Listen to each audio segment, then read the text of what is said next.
শক্তি থাকে না। কি বলবো বলুন। প্রতিবার তৃণমূলের পার্শ্বভূমি থেকে শুরু করে মোলার ঘর থেকে আসে আপনার সঙ্গে থাকে। আমি জানি না কে থাকলো আর না থাকলো। আজকের দিন আমি কোনো রাজনীতির কথা, রাজনীতি জানি না, এটা নয়। এটা আমার সম্পূর্ণ নিজের ব্যক্তিগত জীবনের আমার হারানো। আর 26 বছর ধরে সেই স্মৃতিকে আঁকড়ে ধরে চলছি, এবং তাকে যারা একান্ত ভালোবাসে, তাদের ভালোবাসায় কোনো ঘাটতি নেই, কোনো উদ্দেশ্য নেই, একদম সম্পূর্ণ উদ্দেশ্যহীন ভাবেই যারা ভালোবাসে দেখছেন, সবাই এসেছে, তারা আছে, তারা আমার পথ চলার পথে সাথী, এবং তার আশীর্বাদ এদের সকলের উপর আছে। এরাও সেই জন্য কাজ করতে।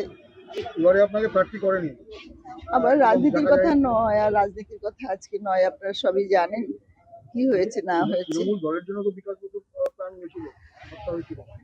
হ্যাঁ, স্বার্থান্বেষী মানুষরা করেছে সে কাজ। আমি আমার কাছে তো সেটা এখনো উদ্ঘাটিত হয়নি। দলের পক্ষ থেকে কাউকে দেখা গেল না দলের জন্য প্রাণ দিয়ে দিচ্ছে। জানি না সেটা কি করবে না করবে, যার ভালো লাগবে শ্রদ্ধা জানাবে, তারা তো এই উদ্দেশ্যহীন ভাবেই আসবে। আজকে এখন সারাদিনই হয়তো কেউ আসতেও পারে, নাও আসতে পারে, তাতেই বোঝা যায়। দলের জন্য প্রাণ গেল, সেই দলের প্রার্থী করেনি আপনাকে, সেটা কি বলবেন না,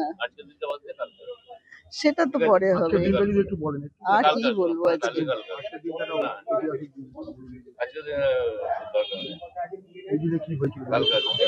এই জায়গাতেই তো, এই প্রকাশ্য দিবালকে এই টাইমটাতেই এইখানে ছিল ডক্টর কে কে চ্যাটার্জির ডিসপেন্সারি। এইটাই তার পার্টি অফিস বলুন, আড্ডাখানা বলুন, এইটাই ছিল, সারা জীবন করে এসেছে। অতি সাধারণভাবেই সে আজকে বড় হয়েছিল জেলায়।